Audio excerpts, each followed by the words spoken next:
lié au millénaire des Roms. Pourquoi? Parce que depuis 1018, l'hiver 1018-1019, les Roms, le peuple rome, hein, donc ça comprend les Gitans, les Tziganes, les Manouches, les Bohémiens, les Romanichels, etc., Tziganes.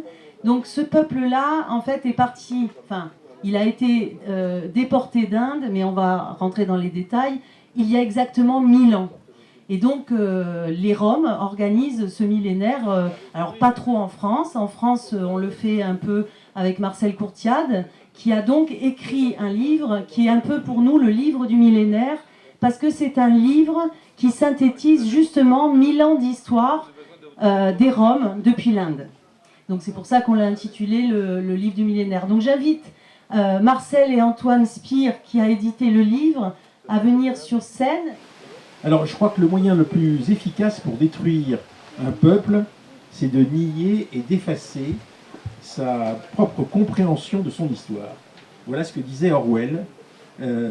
Et on peut se poser la question de savoir si finalement, au fond, un certain nombre d'ennemis des Roms n'ont pas été extrêmement efficaces pour effacer cette histoire. Et au fond, en face de cette volonté d'effacement qui a existé dans la société, Marcel Courtiade a écrit cette petite histoire du peuple rom. C'est la première fois qu'au fond, la première diaspora historique de l'Inde est ainsi décrite. C'est la première fois qu'un travail scientifique de très haut niveau est accompli. Et moi, je suis très fier d'avoir publié ce livre, parce que ce livre rend compte de quelque chose qui jusqu'ici était, au fond, non connu et était non accessible à un large public. Alors je voudrais commencer en disant que les divers chapitres couvrent le temps, l'espace par empire, constituant une unité politico-culturelle d'ensemble. Le peuple rom est méprisé parce qu'il est incompris. Ce qui est très intéressant, c'est que vous montrez qu'il n'y a pas de dictature du document, mais qu'il y a eu des critiques et vous cherchez des documents, vous montrez où vous avez trouvé les documents qui racontent l'histoire de cette diaspora, pays par pays, et vous montrez que l'histoire des Roms est évidemment l'histoire de la persécution, de leur persécution. Mais en même temps, vous montrez que ce n'a pas toujours été le cas. Et qu'au début, notamment, compte tenu du fait que c'était des artistes, ils étaient largement admirés. Admirés comme artistes et écoutés, parce qu'au fond, ils faisaient remarquablement bien de la musique, parce qu'ils peignaient magnifiquement, et qu'au fond, accueillis comme des artistes, au début, ils n'ont pas été méprisés et mis de côté. Mais que, pour des raisons, au fond, de chercher un bouc émissaire de gens différents, on est passé de l'admiration au mépris. Donc, de quelle façon? Oui, c'est vrai qu'au début, il n'y avait pas de conscience particulière depuis l'Inde jusqu'à l'Asie mineure. C'est pendant le long séjour de plus de 2 siècles, presque 3 siècles en Asie mineure, que s'est formée la conscience de l'existence à part. C'était démontré par plusieurs historiens. Et c'est cette conscience qui a continué par la suite. Et il est vrai que selon les régions d'Europe et au-delà, les Roms ont été accueillis de différentes façons. Pendant très longtemps, très bien accueillis dans les pays baltes, par exemple, relativement bien dans l'Empire Seljouk et ensuite ottoman. Et en France, par exemple, le premier siècle de séjour en France, c'est très très bien passé. Les persécutions ont commencé à partir de 1500. Entre parenthèses, nous fêtons cette année, en 2019, le 600e anniversaire de la première mention de Rome en France, dans l'Ain, pas très loin du Jura.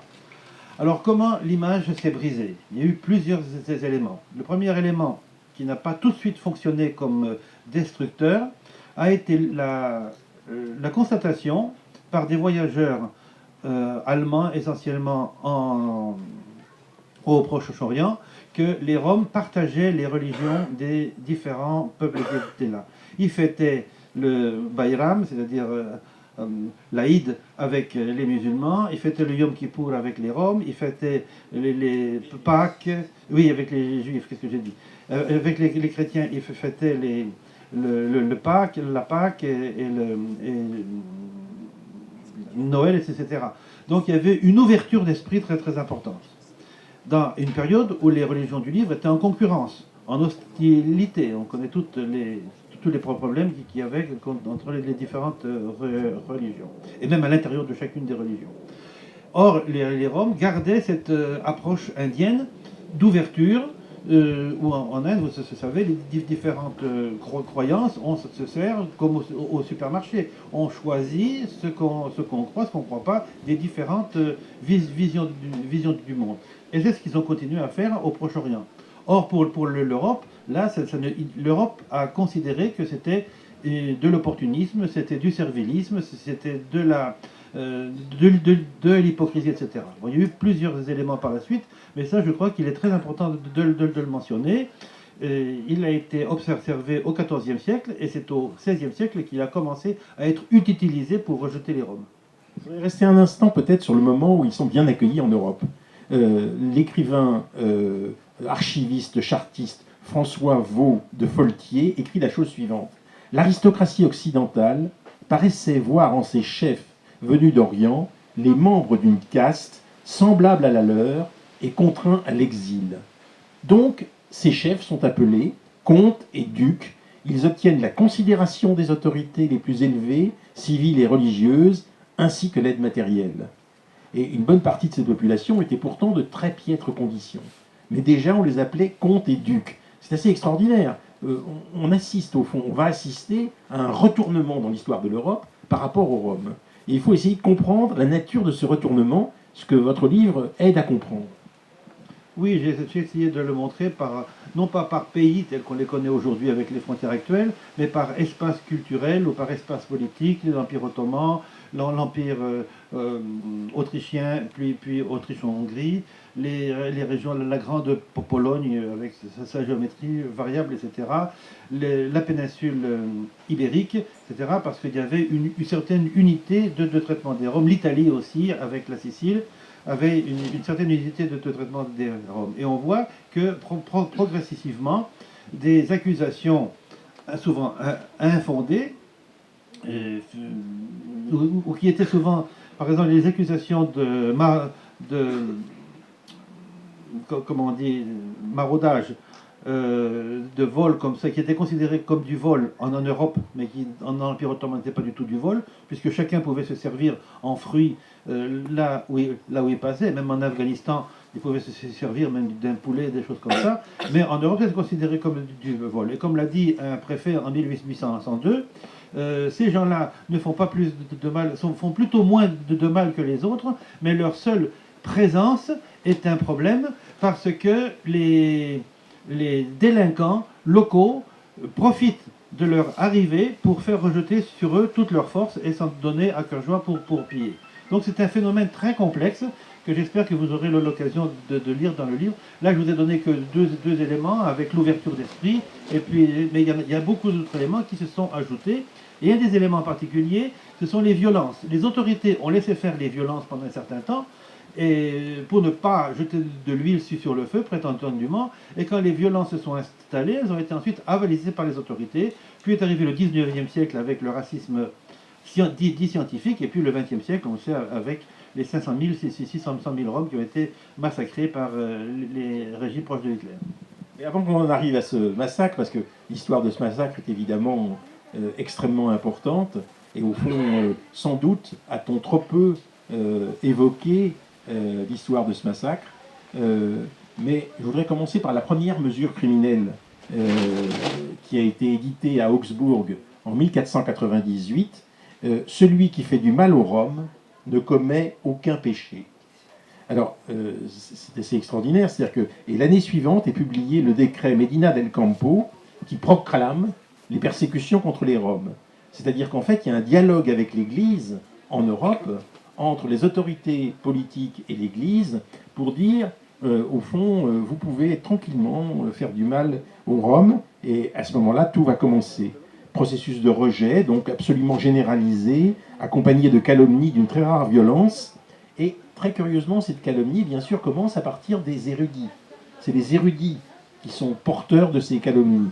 Et en 1520, un premier écrit d'un érudit qui s'appelle Albrecht Krantz de Hambourg, et qui est le suivant: c'est un égout surprenant de gens experts en toutes langues et causant dommage aux gens des campagnes. et c'est repris par le Balois Münster, Sébastien Münster. C'est un merveilleux amas d'ordures que de ces gens. Il faut parler tous les langages. Ils font de grandes fâcheries aux pauvres gens des villages. Et en 1554, Johannes Thurmer, un Bavarois, complète le tableau. Ce genre d'hommes, égouts et centimes de différentes races, habitent aux confins de l'empire des Turcs et de la Hongrie. C'est par le vol, la rapine, et là on va trouver au fond l'un des plus gros thèmes, l'un des thèmes les plus forts et les plus répandus contre les Roms, c'est par le vol, la rapine, les divinations, qu'en fait ils gagnent en toute impunité de quoi vivre. Ce sont des traîtres et des espions. Alors, c'est intéressant parce que vous faites le recensement de ce genre de point de vue, et on se rend compte comment ça s'est répandu finalement dans toute l'Europe, avec le même thème, le même mythe qui existe. Alors vous avez expliqué en disant que dans certains pays, ils avaient effectivement l'habitude, puisque le pays, on avait l'habitude de se servir tranquillement. Donc eux pouvaient éventuellement ne pas considérer que c'était voler quelqu'un que de prendre quelque chose sur son chemin. Mais en fait, progressivement, le thème du vol est devenu un thème récurrent pour parler, voleur de poules, hein, pour parler des Roms. C'est ça. Dans l'Empire ottoman, on pouvait se servir pour manger, à condition de ne pas se servir pour vendre. Hein, c'était la survie du musafir, du voyageur, qui était un personnage très très bien vu au Moyen-Âge, et donc on se servait. Et évidemment, arrivé dans les pays occidentaux, ce sont ces prélèvements comme ça, ponctuels, ont été perçus comme du vol à part entière, et c'est vrai que la notion de vol se retrouve. Sur ces érudits, ce qui est intéressant, c'est que pratiquement ils se répètent, comme si c'était des copier-coller. C'est les mêmes mots, c'est les mêmes phrases, c'est les mêmes tournures. Parfois ils ajoutent un mot, ils en enlèvent un, mais ça rentre dans un circuit et on retrouve la même chose. Alors pour ce qui est des schémas, je ne peux pas me les rappeler tous en tête. Je ne sais pas si... normalement j'ai ici un pense-bête. Le Rome, il est donc. Il ne peut être qu'un être miséreux, sale, déguenillé, de teint sombre, paresseux, oisif et inactif, errant, dit nomade, vagabond et mendiant, macho et patriarcal, menteur, trompeur et voleur, voire voleur d'enfants, tricheur, ignorant et négligent, parasite et avide, et aujourd'hui il est soi-disant profiteur des aides sociales, querelleur et violent, voire dangereux, en tout cas farouche et réfractaire à toute forme d'intégration, soi-disant, arriéré, irresponsable, opportuniste, mécréant, sans patrie ni religion stable, et bien sûr sans morale aucune. Donc c'est cette figure du tzigane qui est créée, parce que le Rome c'est le citoyen comme n'importe quel autre citoyen, c'est la réalité, mais le tzigane c'est l'image qui est faite de ça. Et au XIXe siècle s'ajoute le soi-disant positif. Mais il est beau et séduisant, espiègle et débrouillard, bon musicien et non moins bon danseur, généreux dans son hospitalité, détenteur de savoirs occultes, et notamment habile à la bonne aventure, épris de liberté et d'immenses espaces. Donc ça reste un marginal fini, je disais à la limite de l'extraterrestre. Et puis, après la Deuxième Guerre mondiale, il y a le sommet de la pyramide, ce sont les schémas humanitaires, de victimes, boucs émissaires, exclus en détresse, persécutés chroniques, maltraité de père en fils, harcelé, mais jamais un citoyen comme les autres. Voilà, donc c'est ces trois étages de la pyramide, bon, qui sont injurieux, calomnieux ou au contraire élogieux ou compatissants, restent dans l'idée que le Rome est différent, le Rome est exclu, le Rome n'est pas un exclu. C'est intéressant parce que dans le livre, Marcel Courtiade insiste sur, au fond, le point de départ des érudits. Et j'ai commencé par ce mot, les érudits. Ce qu'ont dit les érudits, qui ont petit à petit constitué cette mythologie à propos des Roms. Et c'est assez extraordinaire de voir qu'au XVIIIe siècle, au moment des Lumières, un homme comme Voltaire écrit « Il y avait une petite nation aussi vagabonde, aussi méprisée que les Juifs, et adonnée à une autre espèce de rapine, allant par troupes d'un bout à l'autre de l'Europe, avec des tambours de basque et des castagnettes. Ils dansaient, chantaient, disaient la bonne fortune, guérissaient les maladies avec des paroles, volaient tout ce qu'ils trouvaient. Le métier de charlatan, ils l'exerçaient, comme celui de pèlerin. Ils exerçaient la chiromancie et formaient des danses singulières. Les hommes veulent être amusés et trompés. Ainsi, ce ramas d'anciens prêtres s'est perpétué jusqu'à nos jours. Et vous ajoutez, à propos de Diderot, pour nous en France c'est quand même essentiel, ce que Diderot a dit exactement dans la suite de Voltaire: la profession de ces vagabonds, c'est de dire la bonne aventure dans la main, la chiromancie et le mensonge. Leur talent, c'est de chanter, de danser et de voler. Les abbés Antoine Prévost et Edmé François Mallet les mentionnent comme des mendiants, des nomades, des vagabonds, des débauchés, vivant de vol et d'escroquerie. Ils ne sauraient que chanter, danser et voler. Ils s'habillent d'épais vêtements, sales, déchirés, et ils se noircissent le visage pour qu'on ne les reconnaisse pas. Ils se sont composés une fausse langue pour que les autres ne le comprennent pas. C'est intéressant, fausse langue, parce que, vous peut-être préciser, vous qui êtes le professeur de romanie le plus important en France, qu'est-ce que c'est cette langue romanie, et comment est-ce qu'un type comme, au fond, Diderot ou les philosophes du XVIIIe ont pu prétendre que c'était une fausse langue? Oui, au XVIIIe siècle, ils ont prétendu ça par ignorance. À l'époque, bon, on peut les excuser. Mais vous voyez, les érudits ont écrit. Ensuite, c'est passé entre les mains des encyclopédistes, qui ont publié pour vulgariser. Et ensuite, c'est passé entre les mains des médias. Et les médias continuent jusqu'à aujourd'hui. Et alors, la langue, elle existe, puisqu'on l'a parlé avec mon frère, là, autrefois de Montreuil, on parlait, on se voyait pour la première fois, et on parlait comme si on s'était toujours connu. Donc, la langue existe bel et bien. Je fais des conférences dans l'Europe entière en Roumanie. Et il n'y a aucun problème de compréhension. Bon, je m'adapte un petit peu pour les mots modernes à la langue du pays, mais la communication passe. Ce qui n'empêche pas qu'on continue à avoir des universitaires qui cassent l'idée même de Roumanie. Ils s'arrêtent à des petits points, par exemple, que peut-être clé à molette ne sera pas compris à l'extérieur de la France, bon, on s'en doute un peu, pour dire, ah ben vous voyez, la langue n'existe pas. Et c'est très souvent des ignorants sur le plan linguistique et sociolinguistique qui vont écrire ça. S'ils connaissaient la linguistique et la sociolinguistique, et le romani surtout, c'est des gens qui ne connaissent pas le romani qui écrivent ça. Bon, ils auraient peut-être un petit peu des freins pour avant de publier de tels mensonges. Mais bon, l'ignorance n'a jamais fermé la bouche des ignorants, c'est bien connu. Alors pour l'Allemagne, on compte 146 édits anti-roms dans toutes les régions où ceux qu'on appelle les Zigeuner sont déclarés vogelfrei, c'est-à-dire au fond la liberté d'oiseau. La liberté d'oiseau, c'est l'idée qu'ils sont libres comme des oiseaux, mais en fait exclus comme les oiseaux. Oui, comme les oiseaux sont exclus de la société. C'est un statut d'assassin, exclu de la société, sans aucun droit. Finalement, c'est ça que recouvre vogelfrei. De naissance, le statut de vogelfrei était le statut des criminels. C'est-à-dire qu'ils ne pouvaient plus s'intégrer dans les maisons, dans les cités, ils étaient rejetés, et quand ils mouraient, leurs cadavres étaient laissés aux animaux. Et eux, c'était les criminels. Évidemment, c'est pas un traitement humain, mais à l'époque, disons que dans le contexte, ça aurait pu être acceptable. Mais les Roms étaient de naissance criminels. C'était plus la présomption d'innocence, c'est la présomption de criminalité. Et avec les lois qui en découlaient.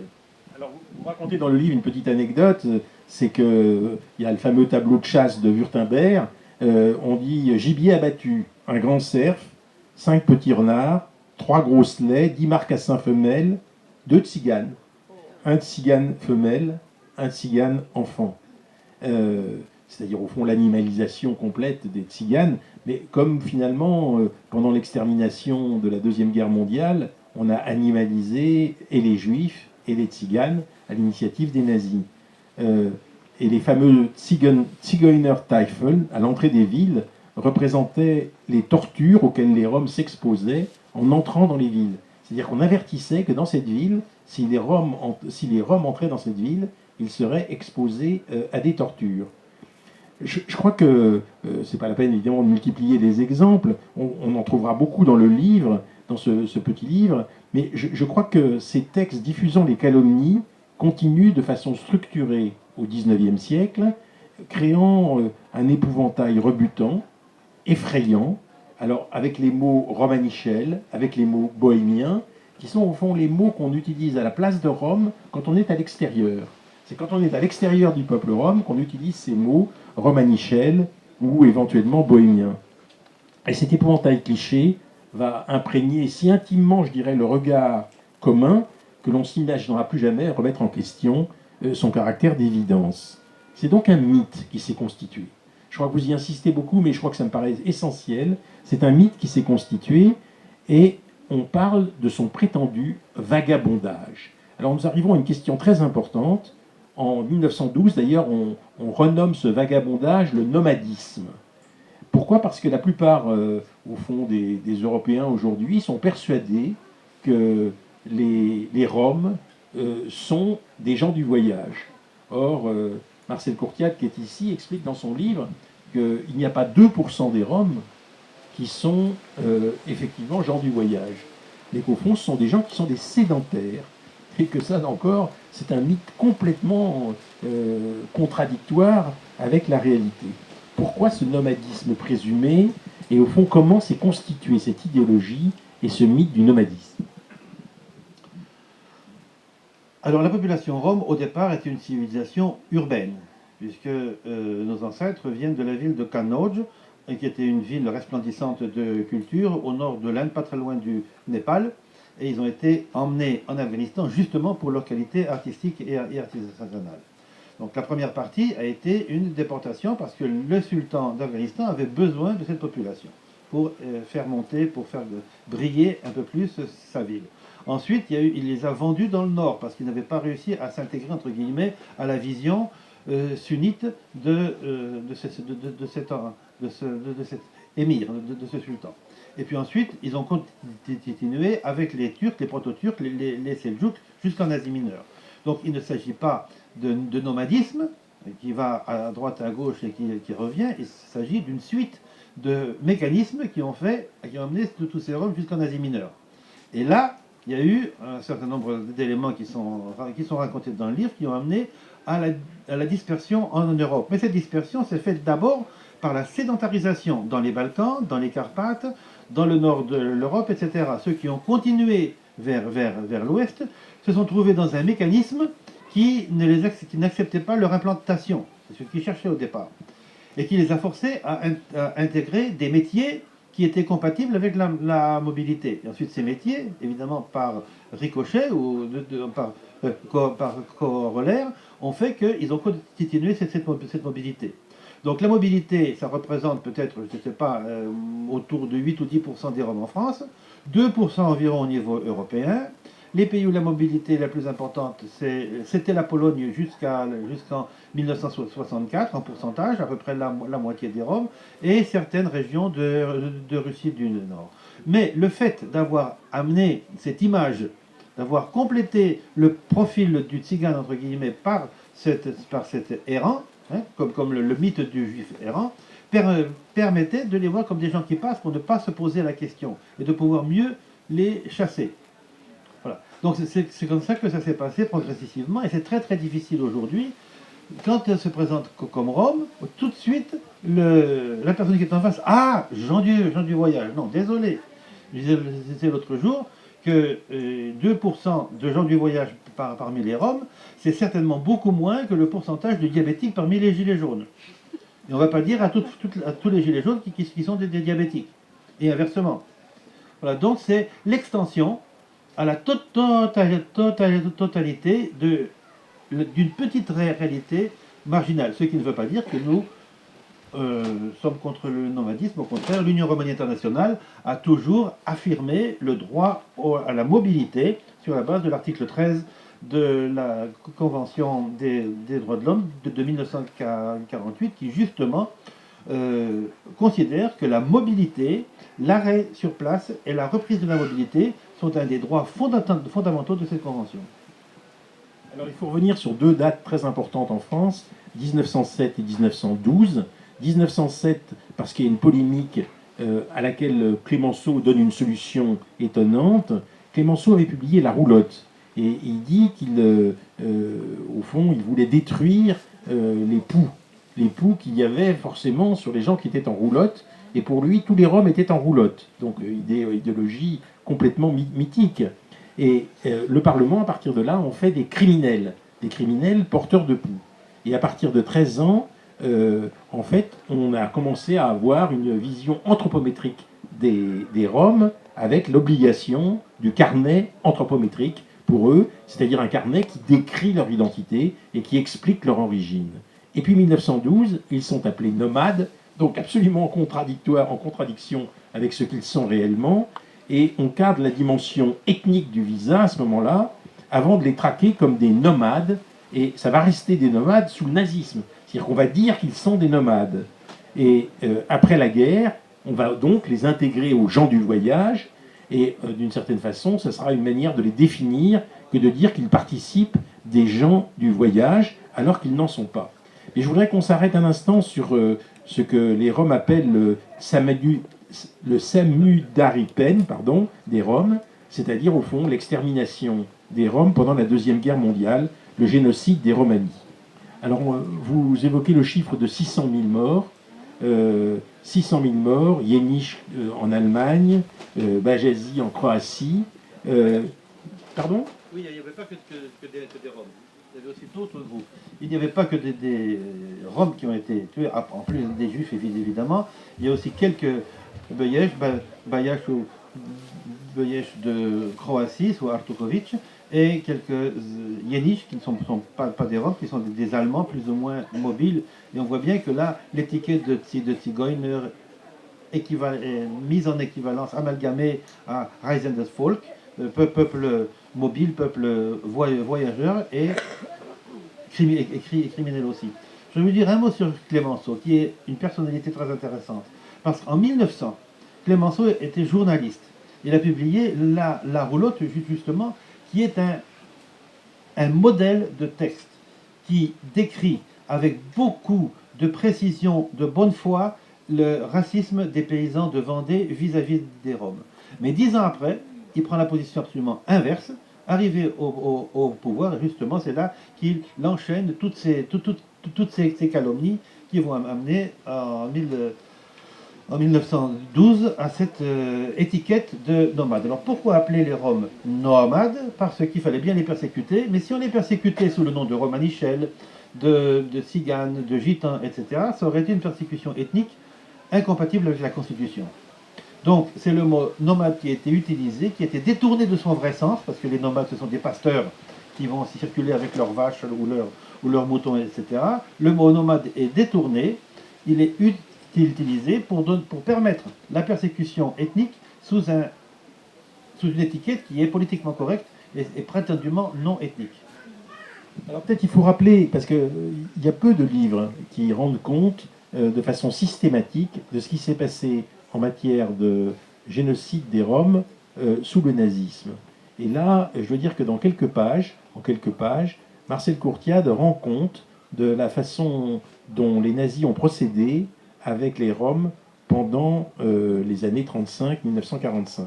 Alors avant Hitler, il y avait bien sûr des règles discriminatoires.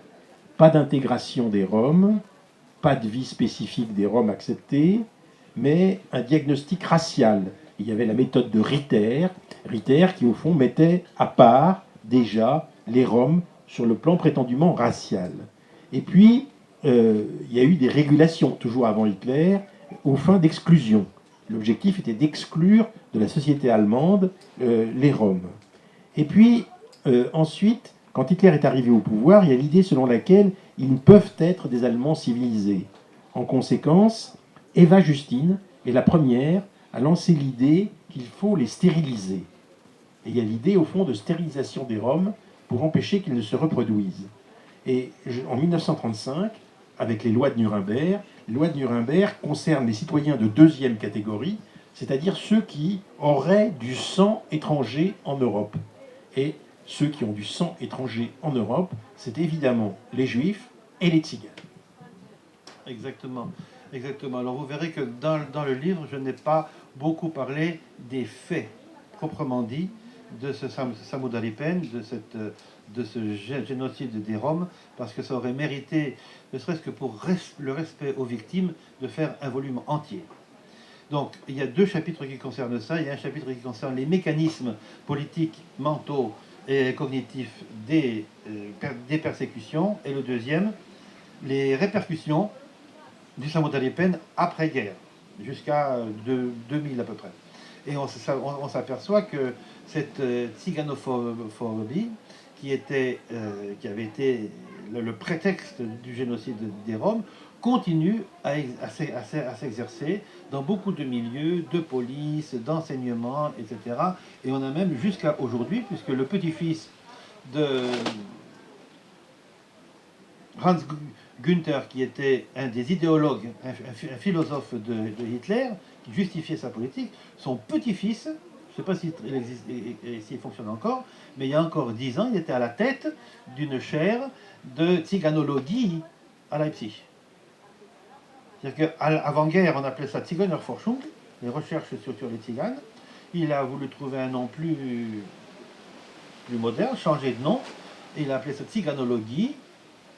Et ce type qui est tout à fait dans le vent, avec des cheveux dans tous les sens, une chemise débraillée, très sympathique, quand je l'ai entendu ouvrir la bouche à une réunion de la Commission européenne, et j'étais pas le seul, on a été glacés, on a vraiment été glacés. Et on était encore plus glacés quand le commissaire Xavier de Troussard, qui était là, a dit que, bon, on a entendu ce monsieur, maintenant c'est l'heure, on va partir. Donc, la tziganophobie, le racisme peut prendre aussi des figures comme ça, et le combat n'est pas terminé, à peine commencé. Alors, restons un instant sur le Quimper peut-être, et sur l'idéologie nazie. D'abord pour dire qu'il y a eu 23 000 Roms dans un camp d'Auschwitz, dans le petit camp d'Auschwitz, où ils étaient rassemblés en tant que Roms et où les nazis les ont affamés et poussés en fait progressivement vers la mort. Des Roms d'Autriche ont été déportés dans le ghetto de Lodz. Et au moment où on parle pas mal du ghetto de Lodz, avec le livre d'Hubert Haddad qui vient de paraître et qui évoque ce qui s'est passé au ghetto de Lodz, avec Romanowski, qui a été l'espèce d'homme qui a essayé d'être l'homme du dialogue entre le ghetto et les autorités nazies, Rumkowski. Dans ce ghetto de Lodz, il y a eu énormément de tziganes, donc de Roms en fait, qui ont été tués et portés au camp de Kulmov.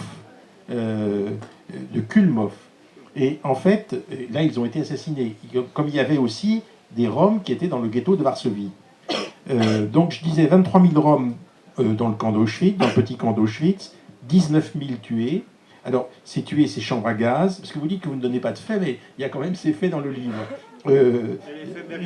Oui, ça mériterait beaucoup plus, bien sûr, parce que c'est évidemment terrible. Donc, 19 000 tués, chambres à gaz, maladies, bien sûr, à Chelmno, à Belzec, à Treblinka, à Sobibor. Et il y a eu l'insurrection des Roms à Auschwitz le 16 mai 1944. Alors peut-être on peut parler un instant de cette insurrection, parce que, comme vous savez, il y a eu, pendant la Deuxième Guerre mondiale, cette insurrection du ghetto de Varsovie. Il y a eu une insurrection à Auschwitz à l'initiative des Juifs. Et dans le petit camp Rome, il y a eu aussi, c'est trop mal connu, une insurrection. C'est ça, c'est ce qu'on appelle le camp des familles, puisque les Roms étaient gardés en famille, notamment pour faire des expériences ou des pseudo-expériences en fait, et des observations. Et notamment, ils devaient être liquidés le 16 mai, et ils ont pris tout ce qui... Ils ont été avertis par un Allemand, par un nazi, qu'ils allaient être tués le lendemain. Et ils ont pris tout ce qu'ils avaient sous la main, des planches avec des clous, des pioches, des outils de travail, etc. Et ils ont tenu tête aux SS qui venaient pour les enfermer et pour les emmener à la chambre à gaz.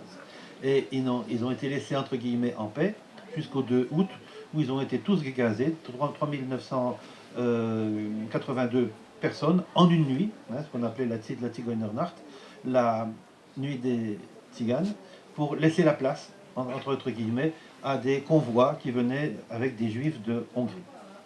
Voilà. Et ça, c'est une des choses, cette résistance des Roms, cette résistance des juifs, est quelque chose qui est important de noter, parce qu'il y a parmi la suite du génocide, de la Shoah, etc., il y a une idée fixe qui revient et qui était non seulement un mensonge mais une insulte, de faire croire que les Juifs sont attaqués comme des moutons à l'abattoir. Bon, c'est pas parce qu'il y a une ou deux chansons qui utilisent ça de façon allégorique que c'est la vérité. Les Juifs se sont battus, les Juifs ont eu des structures à l'intérieur des camps, à l'extérieur des camps, de façon très, on peut dire, très efficace et très très intelligente.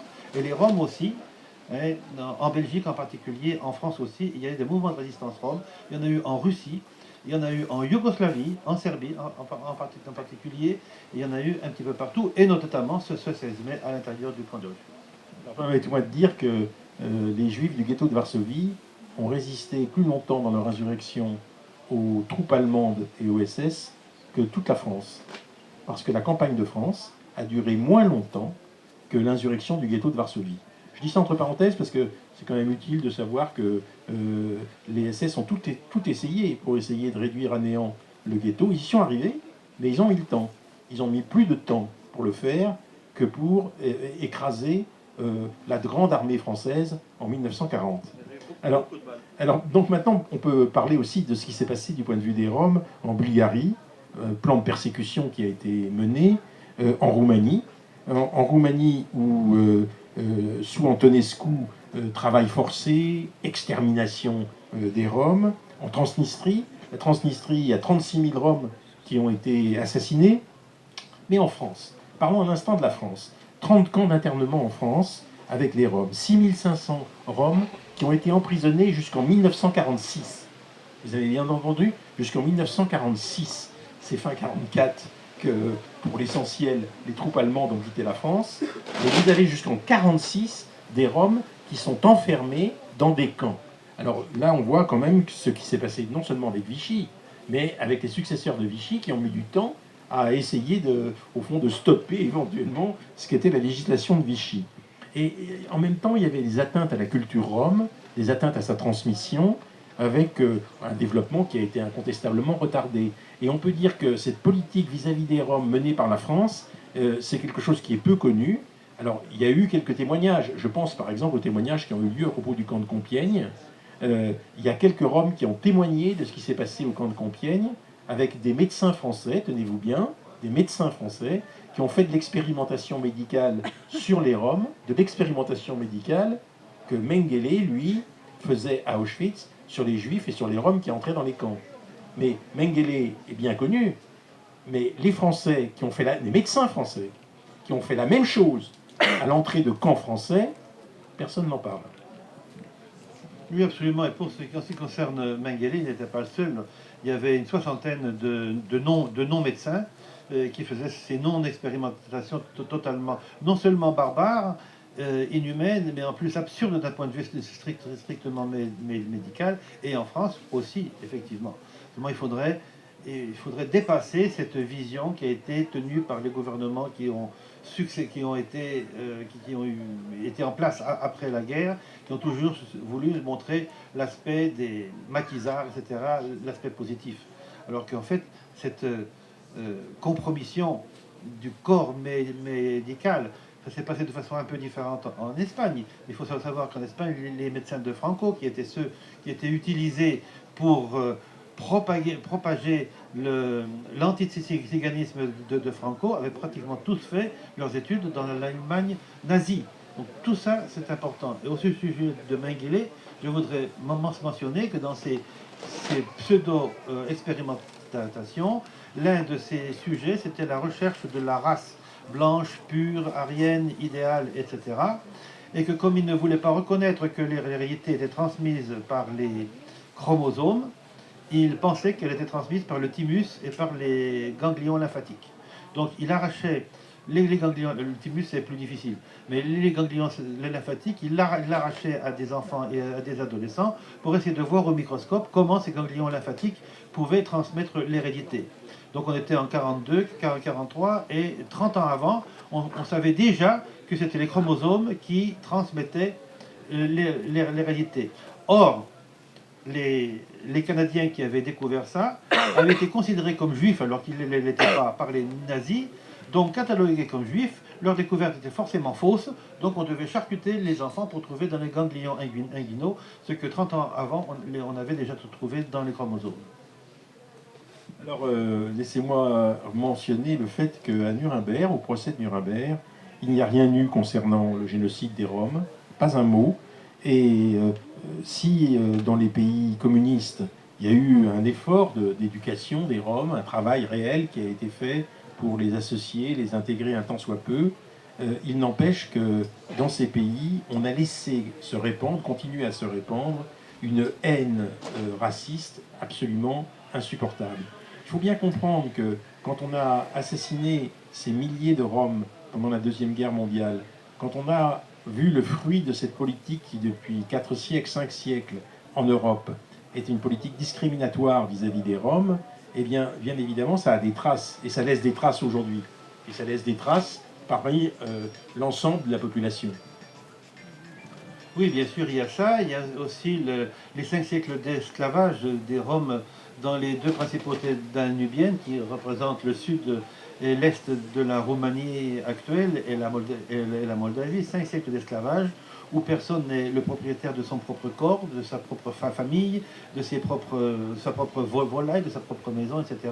Où à chaque moment, le maître peut faire de lui ce qu'il veut. Vous imaginez l'impact que ça peut avoir sur la projection dans l'avenir. Comment faire un projet de vie lorsqu'on sait que dans 5 minutes, le maître peut tout changer. Parce qu'on est esclave, on peut être vendu, acheté, cédé, échangé, joué au jeu, laissé en héritage, offert en cadeau, etc. Seul, sans sa famille, la famille partant dans un autre sens, et qu'on ne peut pas ester en justice, qu'on ne peut pas ni se plaindre pour soi-même, ni même témoigner pour un autre. Ça, c'est la première étape. Ces 5 siècles qui ont été destructeurs. Et au moment de l'émancipation, il faut savoir aussi que les anciens propriétaires qui ont dû émanciper leurs esclaves ont été dédommagés et que les anciens esclaves ont été laissés sur les routes. Et que l'esclavage a été totalement effacé de toutes les connaissances roumaines jusqu'après la chute de Ceausescu. Et à ce moment-là, les premiers écrits ont été pour dire qu'en fait, il n'y avait pas d'esclavage, en fait, on était tous pauvres, en fait, on était tous exploités par les Grecs, en fait, on était tous des frères dans la misère. Mais la vérité, elle est tout autre. Alors maintenant, ça commence à sortir. Au sujet de l'éducation des communistes, j'aurais voulu modifier un petit peu ce que tu as dit. Ce n'est pas que les communistes ont fait un effort pour intégrer les Roms, qui étaient bien intégrés, c'est que les communistes ne les ont pas empêchés. Il n'y a pas eu d'empêchement de la part des communistes. Il y a eu, on passait au-dessus de la notion d'ethnie et surtout d'ethnie rome. Et à ce moment-là, les Roms, normalement, ont pu devenir des personnages importants. Je pense à Tchirkov, par exemple, qui était, pour les Bulgares qui sont ici, ont sûrement entendu parler de lui. Tchirkov, c'était le neurochirurgien le plus connu de Bulgarie. Quand on lui posait la question, mais c'est vrai que tu es Rome? Ben oui, je suis Rome. Et alors? Donc il n'a jamais caché, il a pu faire sa carrière pendant tout le communisme parce qu'il n'avait pas de barrière. Le problème, ça n'est pas de faire des efforts pour intégrer les Roms, parce que le Rome, comme je le dis souvent, est un modèle d'intégration, gardant son patrimoine, gardant sa langue, gardant ses traditions, gardant ses valeurs, etc. Et en même temps, vivant comme un frère avec les autres de façon transversale, comme les Roms du XIVe siècle qui vivaient avec les musulmans, avec les juifs et avec les chrétiens. Donc le Rome est un modèle d'intégration. Dire que le Rome n'est pas intégré, qu'il faut faire un effort, c'est un mensonge, c'est de la discrimination, c'est du racisme et c'est surtout une occasion de détourner des subventions. Alors à ce stade, je vous propose de poser éventuellement vos questions. Le livre est ici en vente, donc il vaut 22 €. Vous pouvez l'acquérir juste à côté, là. Franchement, c'est une occasion exceptionnelle, parce qu'il n'y a jamais eu de livre comme ça. C'est la première fois qu'il y a un livre qui fait vraiment le récit depuis l'Inde de tout ce qui s'est passé dans l'éclatement de la diaspora rome. Et je crois que si vous voulez avoir les idées claires et si vous voulez avoir cette base historique et scientifique, eh bien ce livre, il sert à ça. Et Marcel Courtiat, qui est ici, se fera un plaisir de vous le dédicacer. Est-ce qu'il y a des questions dans la salle ?